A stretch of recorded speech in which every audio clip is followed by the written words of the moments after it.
Assalamualaikum warahmatullahi wabarakatuh. Bismillahirrahmanirrahim. Alhamdulillah, wala haula wala quwwata illa billah. Allahumma salli wa sallim ala sayyidina Muhammadin miftahi babi rahmatillah, adada ma fi ilmillah, salatan wa salamin bidawami mulkillah wa ala alihi wa sahbihi wa man wala. Pertama-tama, marilah kita senantiasa tidak bosan-bosannya mengucapkan kalimat alhamdulillah atas berbagai nikmat dan karunia yang senantiasa Allah berikan kepada kita, baik lahir maupun batin. Semoga Allah selalu menolong kita untuk berbuat taat kepadanya dan menjauhi daripada apa yang dilarangnya. Dan mudah-mudahan dengan senantiasa kita dapat beristiqamah dalam suatu majelis ilmu, mudah-mudahan Allah sehatkan badan kita, Allah murahkan kita rezeki yang halal lagi banyak, Allah panjangkan umur kita dalam keberkahan, Allah hapuskan daripada berbagai macam dosa-dosa dan kesalahan-kesalahan, baik pada diri kita, keluarga kita, jiran tetangga kita, sehingga nantinya kita memperoleh suatu keberuntungan baik di dunia, terlebih lagi di akhirat. Amin. Kemudian salawat dan salam lalu kita aturkan kepada baginda Rasulullah SAW, keluarga dan sahabat beliau, serta mengikut beliau ila yaumil qiyamah. Yang ulun muliakan para tokoh-tokoh agama, para tokoh kita, kemudian yang ulun hormati dan yang ulun cintai kepada jamaah Langgar Asyifa yang insya Allah senantiasa dalam curahan rahmat dan hidayahnya Allah Subhanahu wa Ta'ala. Jadi di pertemuan kali ini kita akan membicarakan daripada masalah najis. Bab dikatakan najis di dalam bahasa yaitu sesuatu yang dianggap kotor, dan di dalam kata istilah syara setiap sesuatu yang menjijikkan, yang mencegah sahnya sholat ketika tidak ada daripada keringanan itu di dalam daripada hukum syariat. Dan perlu kita ketahui najis itu terbagi di dalam 3 macam. Nah, jadi 3 macam najis. Najis yang pertama dikenal dengan nama najis mughalladah. Nah, mughalladah ini bahasa kita adalah najis yang berat. Nah, kenapa jadi berat? Sebab najis ini yaitu najis yang terdiri daripada binatang anjing, babi, dan keturunan daripada salah satunya. Dan disebut dengan mughalladah disebabkan karena syariat yang memberatkan daripada hukumnya. Dan mughalladah ngarannya. Andai sekiranya kita minta ingkut atau tajapai, luai mamanya ketujuh mengikuti anjing. Nah, begitu kita mulai oleh anjing ini tadi, amunnya kering ada berapa tangan kita, atau anjing itu tadi dalam keadaan garing juga. Nang mau ulah kita ini menimbulkan wajib membersihkannya apabila dalam keadaan basah, apalagi sampai dijilat oleh anjing tadi. Akhirnya banyak sayangan kan ini tadi. Bagi oles kepalanya kayak kucing, selanjutnya dijilatnya di tangan kita atau di betis kita. Lalu kayak apa cara membersihkannya? Cara membersihkannya pun ada cara untuk menghilangkan daripada najis tersebut. Nah, kayak apa caranya? Sesuatu yang terkena najis mughalladah bisa menjadi suci dengan 7 kali basuhan, yang salah satunya adalah basuhannya tadi dengan memakai tanah. Jadi bila kita umpamanya tangan kita atau benda kita, baik piring kita atau gelas kita, umpamanya nih, tiba-tiba punya digilat anjing mulai banyakan di luar umpamanya, nah maka wajib kita membasuhnya bercampur dengan tanah. Jadi tanah itu kayak apa tadi? Ketika kita membasuhannya dengan memakai tanah tadi, yang paling utama adalah mencampur tanah tadi pada basuhan yang pertama. Jadi begitu kita buat banyak itu dicampur dua tanah, kita aduk, ya Allah lah, udah kita aduk tadi di mana umpamanya bekas dijilat anjing atau nasi jenisnya tadi pada piring kita kan umpamanya kan, lalu kita basuhkan dengan air yang bercampur dengan tanah tadi. Jadi kadang ngalir lho.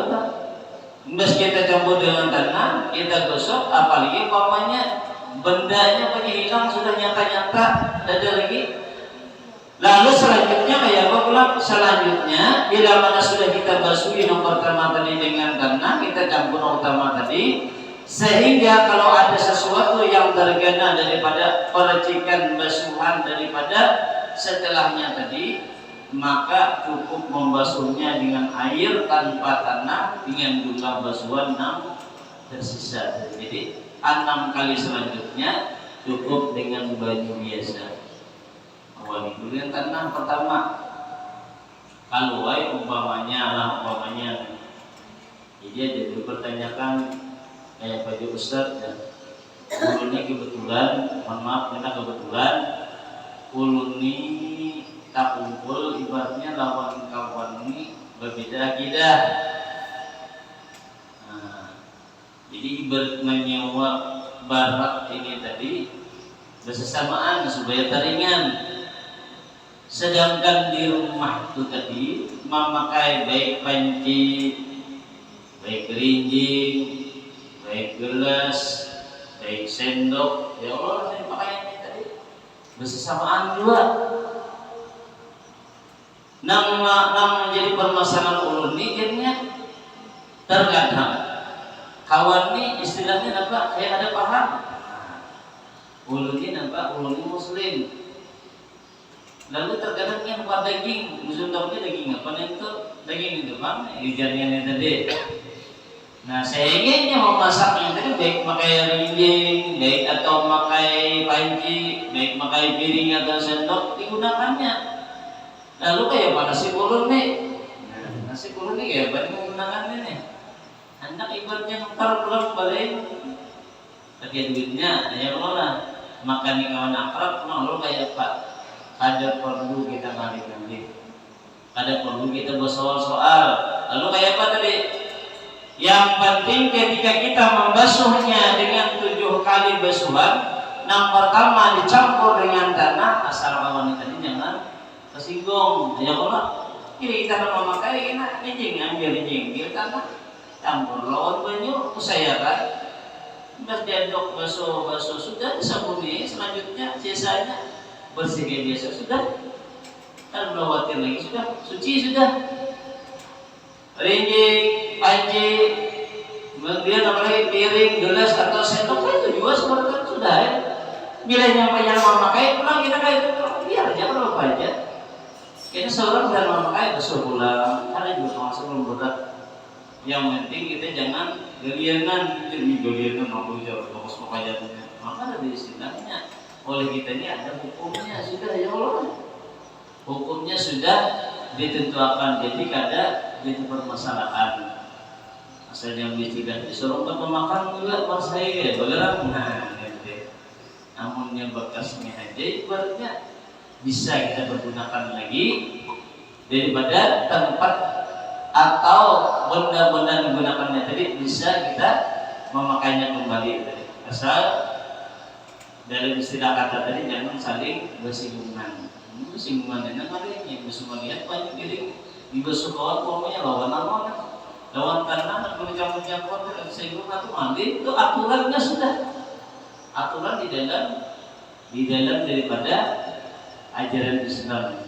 Nah, untuk mensucikan benda yang terkena najis bagi kita. Kalau bagi mereka mungkin tidak ada apa-apa, kan beda hukum di antara yang tadi. Nah, jadi kayak itu caranya, cara untuk membersihkannya. Lalu ada 3 cara di dalam mencampur tanah. Nah, kayak apa mencampur tanahnya pulang?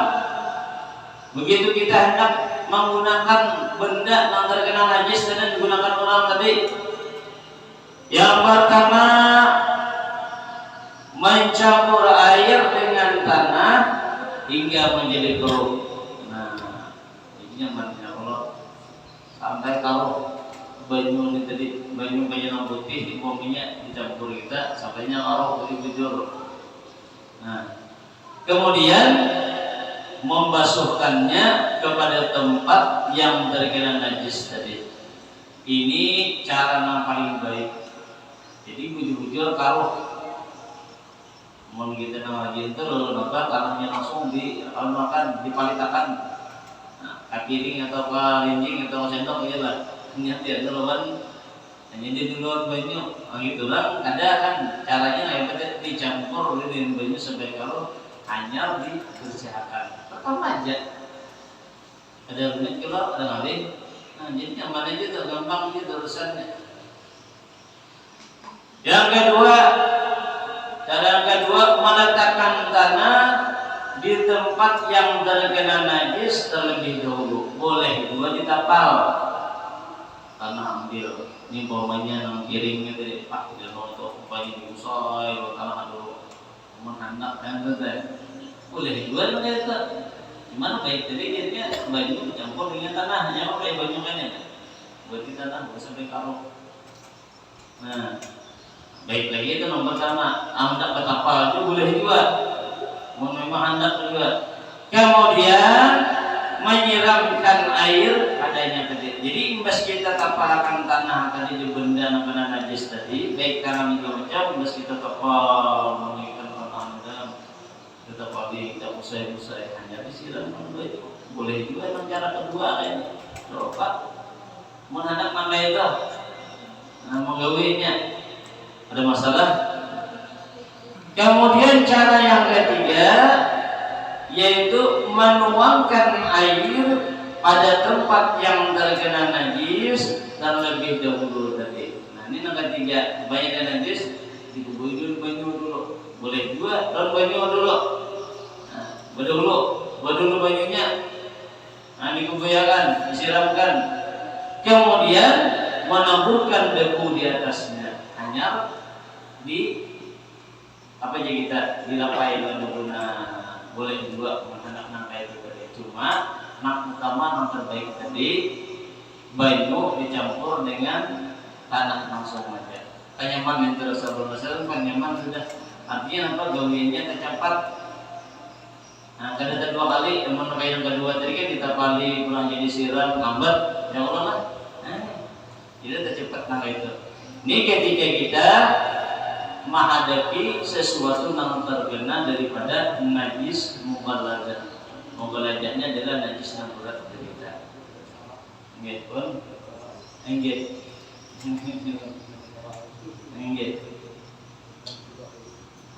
Kemudian yang kedua ini adalah najis mukhaffafah. Nah, ngarannya najis mukhaffafah ini artinya adalah najis yang ringan. Seringan disebut muhabbah karena syariat meringankan hukumnya. Nah, diringankan hukumnya ringan. Najis muhabbah ini mesti memenuhi 4 syarat. Jadi bisa dikatakan najis muhabbah apabila terdapat 4 syarat. 4 syarat ini tadi. Nah, pertama syaratnya adalah berupa air kencing. Banyu kami. Yang kedua milik anak laki-laki. Jadi banyu kami air kencing lelaki anak laki-laki lambinya itu beda lah. Ada sama. Beningannya laki dalam binian tahalat bebinian ada lagian. Ini syaratnya laki dan bebinian anakannya. Hukum perbedaan antara kencing anak laki-laki dan perempuan adalah ta'abud. Apa ta'abud itu di dalam ibadah, yakni di dalam masalah ibadah. Kenapa? Karena mendatangkannya suatu nas. Sebagaimana ulama ada mengatakan bahwa kencing anak laki-laki lebih ringan baunya daripada anak perempuan. Jangan bau. Jangan. Tamahin bebinian kalau pada lagian lah. Tadi. Jadi berbeda caranya tadi.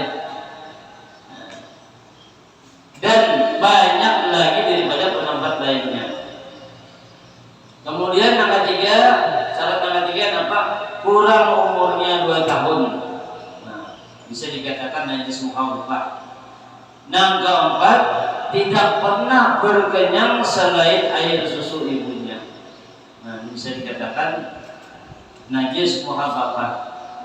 Tapi Yasidin tidak mengapa di waktu mentahkiknya dengan tamar atau madu atau memberi daripada obat. Jadi amun Yasidin mentahkik itu ada masalah. Mentahkik itu kan umpamanya nih korbannya dipunya oleh 6 tukang kesmiahi. Makanya kalau orang itu orangnya nang alim, jadi punya sidin, dibaca-bacaan sidin, hanya dimasukkan sidin pulang ke dalam untuk anakan gitu. Biasanya ada bacaannya banyak Allahumma faqihna fiddin atau Allahumma faqihu fiddin wa habibun nas Allahumma tahhir qalbahu wa hasin farajahu. Allahumma faqihu fiddin, ya Allah berikan kepahaman agama dengan si anak tadi. Wa habibun nas, dan yang ini dicintai oleh manusia. Allahumma tahhir qalbahu, ya Allah bersihkan hatinya. Wa hasin farajahu, dan peliharakan daripada parasnya. Artinya apa? Supaya jangan berbuat daripada perlakuan zina, gini-gininya sudah bujang atau gini-gini. Terpelihara parasnya itu tadi, artinya kemaluannya itu terpelihara gitu. Suruhnya ya nih. Mudah-mudahan ketika dia madu pulang dimasukkan dalam untungnya, mudah-mudahan dinyatakan kayak pemanisnya madu, mudahan manis kayak tidur jalani di dalam dunia ini. Ibaratnya kadang sakit terus nyaman kayak pemanisnya madu. Ya lah. Niatkan benar-benar kan tujuan kita ini tadi. Ini orang tahqiq tadi, ada tahqiq tadi. Mana anak kita nang baik, begitu kita mantasnya ini langsung mengakikahi. Ya Allah lah minta mudahan demikian itu kita berdoa kepada Allah Taala ini anaknya.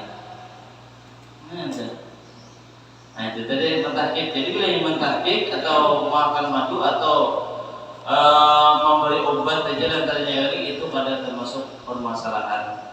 Jika salah satu syarat tidak terpenuhi, maka kedudukannya menjadi najis mutawassitah. Berubah lagi. Jadi syaratnya mutawassitah. Mughalladah, mukhaffafah, mutawassitah. Ngaran najis lah. Jadi kalau ngaran anak kena, ya Allah lah. Ada tahu ngaran najis.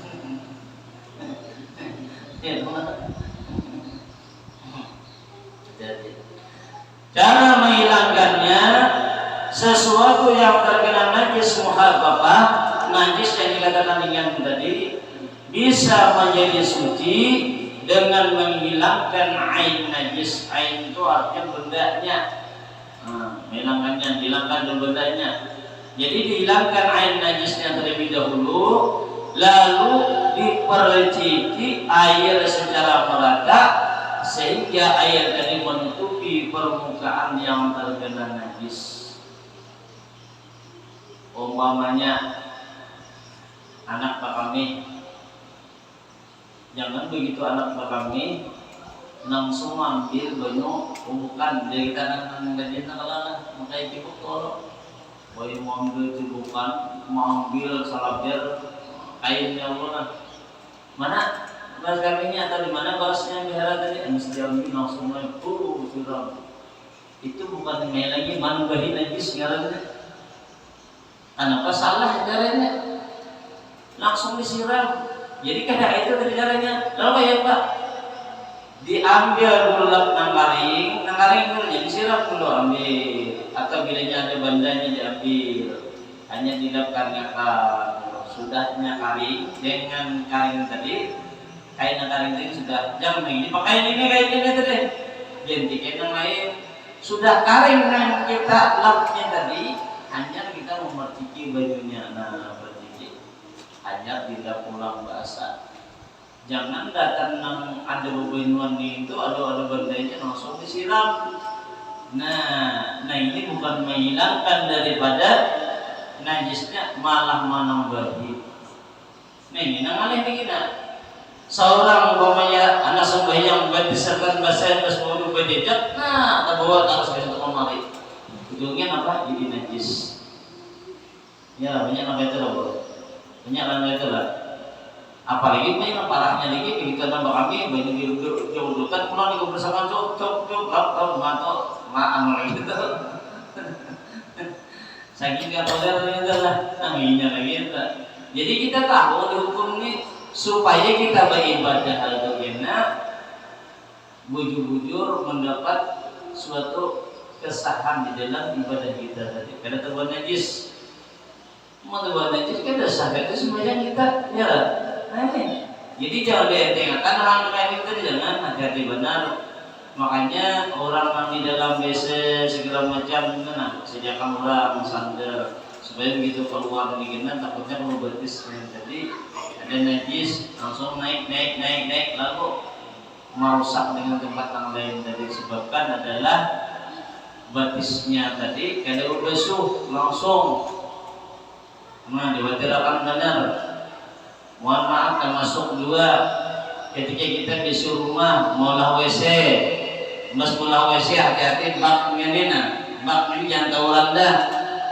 kalau ini rendah kalau kita aja nombor kami ini bagus saja kita baik kami duduk baik karena orang masuk kami orang berdiri terperincing masuk ke dalam najis jadinya begitu terperincing ke dalam dibasuhkannya batisnya basah berjalannya banyak habis dan sebentar sebenarnya masalah seorang ya Allah jadi dirinya 6 bulan waktu tinggi saya kira kalau kita berdiri karena terperincing kita terbuat ke dalam nah nih bilanya terbuat ke dalam maka hukumnya adalah najis sama berdiri nah jadi waktu tinggalkan mengkadang-kadang lagi bertutup supaya aman bujur-bujur begitu seorang yang manusianya kan alih menjadi najis jangan dianggap itu sepele sebab ini masalah daripada ibadah kita paling banyak ulah umpamanya mengulahkan umpamanya wadah kami itu berdiri maginya lagi yakin ya bila kami berdiri itu jelas sudah ada tiis kami kita oleh kenapa di dalam kita melaksanakan makamnya itu tadi ada tata caranya makanya kemarin berdaham ini kita mau bikin ini supaya lebih mendalam jangan itu kami basuh langsung sembahyang bahaya kenapa sebab yang kita kami tadi masih ada tertinggal daripada banyak kami kita walau sedikit din hukumnya najis jadi jangan enteng itu makanya suruh pada Tuhan menarik kita nampak supaya mengacu sisa daripada banyak kami kita itu pun dalam keadaan berduduk pada berdiri kecuali kita bersembahyang ya Allah baik nah ini masalahnya bersembahyang Mbak kami berdiri pulang hanya melaksanakan sembahyang nah ada benar nak kayak tadi dan dikhawatirkan beberapa banyak orang yang dia Rasulullah ketika masuk ke dalam lubang kubur disisa oleh Allah Ta'ala di kuburannya lantaran yang menyepelekan daripada masalah kami aja masalah kami aja lah dia orangnya bagus ibadah segala macamnya, tetapi di dalam segi bersucinya ada beres, maka tertolak ibadah. Disiksa diajak oleh Allah Ta'ala. Oleh kenapa? Sebab waktu itu ketika Rasulullah SAW sedang berjalan dengan sahabat melewati satu kuburan, ternyata sini mendengar teriak orang menguburnya, berteriak orang, mereka meminta ampun, ya Allah, ampuni aku. Mendengar sedikit terdiam Rasulullah.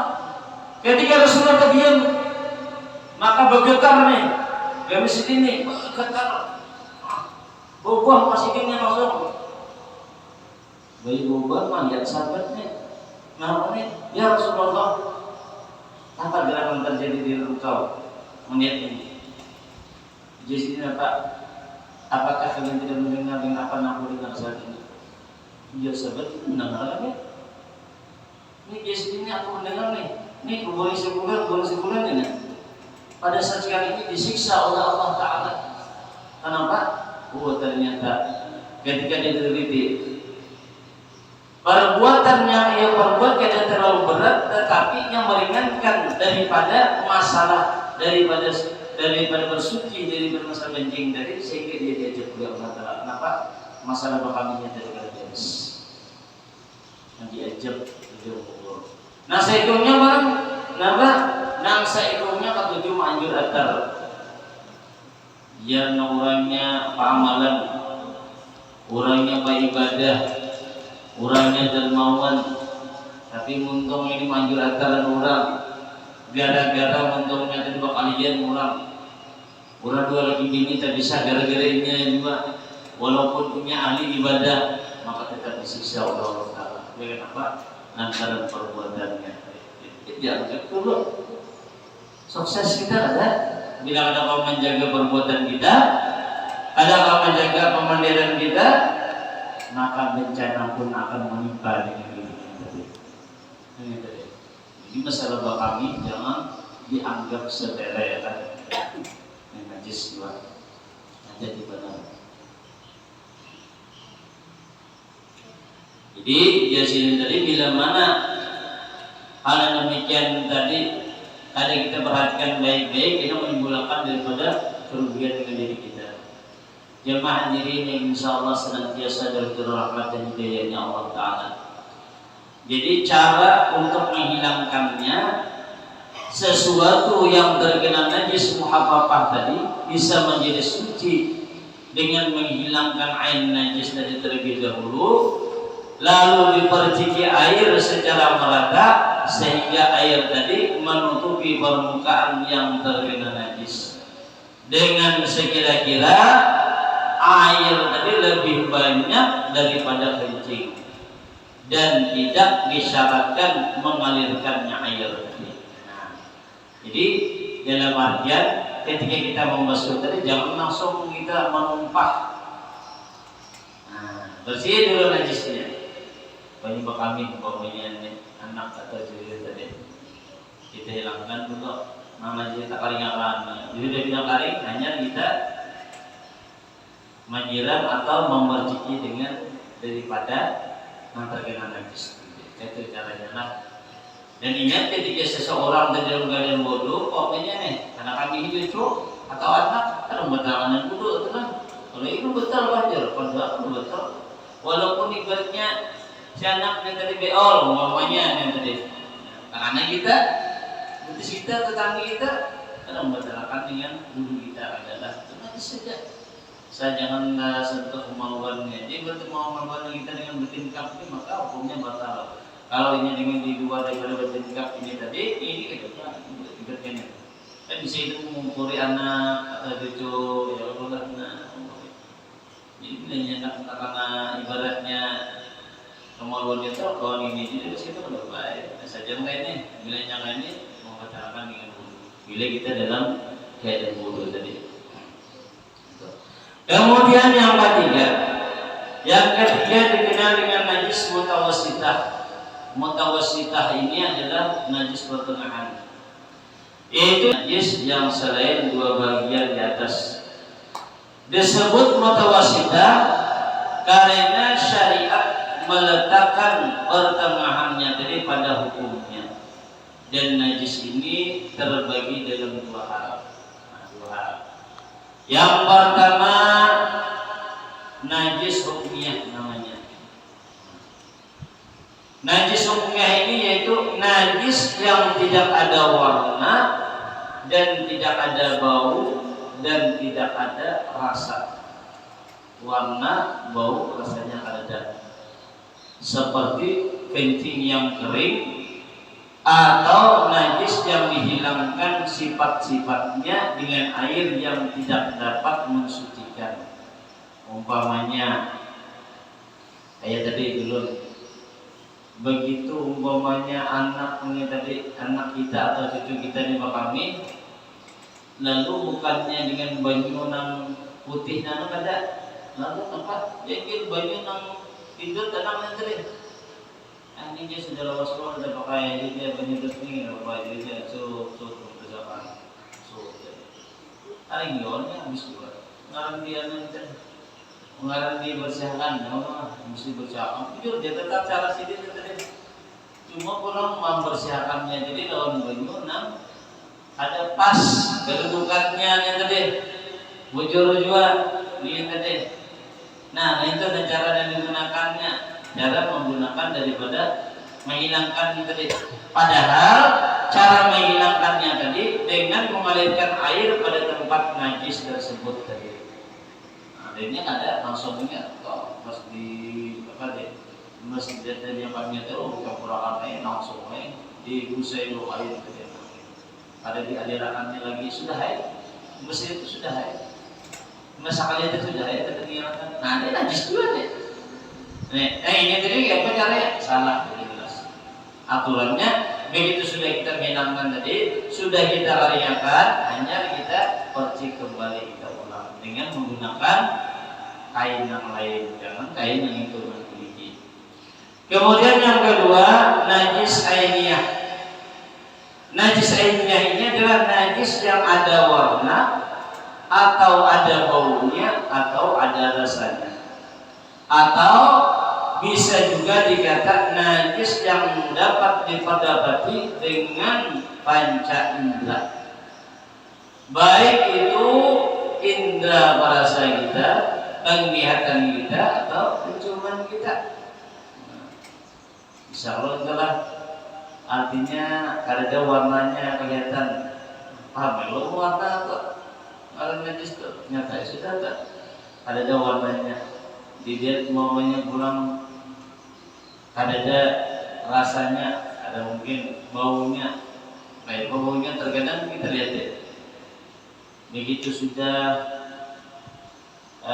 beol membuang kita bersih-bersih, terkadang kita ini kada berasa. Dilihat dia kada ada sabun, dia ada sabunnya basuh mencoba kan. Coba ada jam. Insyaallah nanti jam sudah nggak ada mencium. Ini artinya apa menciumnya? Rasanya ada rasanya. Baunya artinya kan mencium baunya nih. Merasa kita tidak mungkin kan hanya kan mencium dulu ya Allah. Saya ada nih bahasa pulang nih. Artinya apa nih? Kurang yakin ini lah mana itu deh. Meyakinkan nih. Apa nih sabun tidak semua kan? Itu deh. Meyakinkan. Menghilangkan benda ini kita sudah kalau dihilangkan deh. Jadi menyesuaikan dengan panca indera kita. Kalau kita lihat sudah kayaknya bersih, sudah dilihat penglihatan, kemudian pulang dilihat perasaannya kayak bersih, sudah kayak ada lagi sudah bersih. Cuma kayak seorang mencium kayak ada rasanya kurang baunya. Ini deh. Artinya ada yakin kita kan. Jadi kayak apa? Cara menghilangkannya, maka menghilangkan benda najis terlebih dahulu, kemudian membasuhnya dengan air sampai hilang sifat-sifat najis tersebut. Artinya apa? Baik warnanya, baik baunya, baik rasanya. Bahkan disunahkan memeras daripada pakaian sesudah menghilangkan daripada sifat najis tadi supaya keluar daripada hilangnya orang yang mewajibkan memerasnya tadi. Masalah apabila najis itu sulit untuk dihilangkan, maka itu ada perinciannya. Maka ya caranya yang pertama, apabila tertinggal warna najis saja atau baunya saja, maka itu dimaafkan saja. Jadi kada perlu kita nak kencing senang bikin bahasa pulang. Ngarannya berikit kan saya bau ini itu saja, ini dimaafkannya dah. Ngaran bau ini ya. Apa ini makan memang bujur-bujur nang jelas-jelas kan ibaratnya dimakan dan makannya nang bujur-bujur kayak jengkol lah giliran lah. Nah, artinya tuh bujur-bujur itu makannya sudah, ada perlu kita memikirkan lagi. Nah, kedua, apabila tertinggal warna dan bau besertaan atau tertinggal rasanya saja, maka wajib menambah basuhan supaya hilang dengan mempergunakan sabun atau seumpamanya supaya sifat itu tadi hilang. Jadi bila ini masih tertinggal warna dan baunya besertaan bimbai, maka wajib kita menggunakan membersihkannya dengan sabun atau hal lain yang dapat menghilangkannya. Artinya apa? Ini kan dimaafkan. Bila kita membiarkan, maka hukumnya kita termasuk adalah masih terkena daripada najis. Mungkin ini yang dapat saya sampaikan dulu lah. Mudah-mudahan ada faedah manfaatnya kita semua. Terima kasih atas perhatian. Mohon maaf atas kekurangan dan kesalahan. Wallahu a'lam. Wassalamualaikum warahmatullahi wabarakatuh. Allahumma shalli ala sayyidina Muhammad. Allahumma shalli ala rasulika sayyidina Muhammad. Allahumma shalli ala rasulika sayyidina wa habibina wa syafiina wa maulana Muhammad. Terima kasih telah menonton. Semoga bermanfaat. Jangan lupa subscribe, like, komen, dan share.